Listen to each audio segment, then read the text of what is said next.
काळे चणे बघून तुमच्या लक्षात आलंच असेल की आज आपण काळे चण्याची सुकी भाजी बघणार आहोत.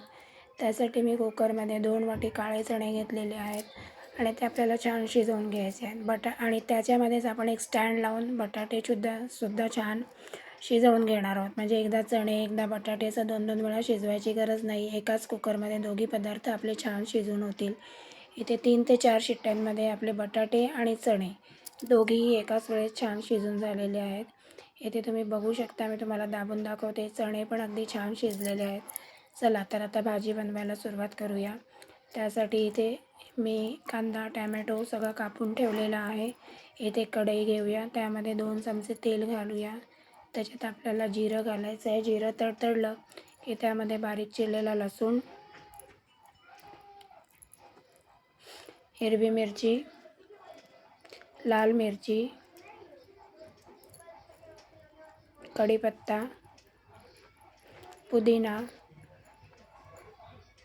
सगळं छान आपल्याला थोडंसं कच्चापणा जाईपर्यंत शिजवून घ्यायचं आहे. वरून थोडी हिंग घालूया.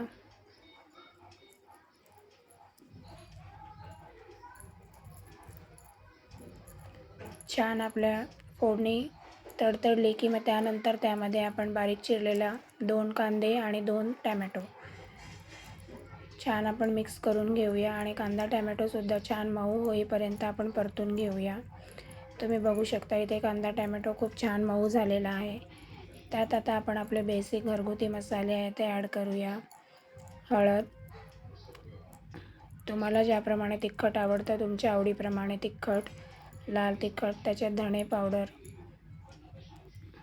जिरे पावडर,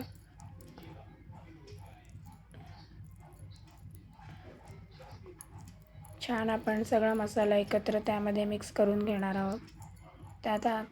त्यानंतर त्यामध्ये आपण वरून गरम मसालासुद्धा घातलेला होता, पण तो मला वाटतं दाखवायचा राहिला. चवीपुरतं मीठ.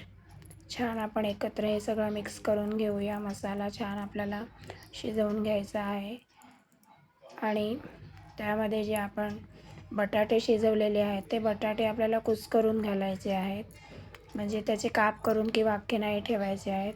आणि जे आपण शिजवलेले चणे होते ते त्यात घालायचे आणि पूर्ण बटाटे, चणे आणि सगळा मसाला आपला छान एकजीव होईपर्यंत आपल्याला छान मिक्स करून त्यांना हलवून घ्यायचं आहे. खूप लवकर म्हणजे अतिशय लवकर होते ही भाजी. तुम्ही नक्की ट्राय करा. वरून त्यावर आपण कसुरी मेथी घालूया, भरपूर कोथिंबीर घालूया आणि आपली गरमागरम सुके चण्याची भाजी तयार आहे. रेसिपी कशी वाटल्यास नक्की सांगा. तुम्ही भाकरीबरोबर, भाताबरोबर, कशाबरोबरही खाऊ शकता.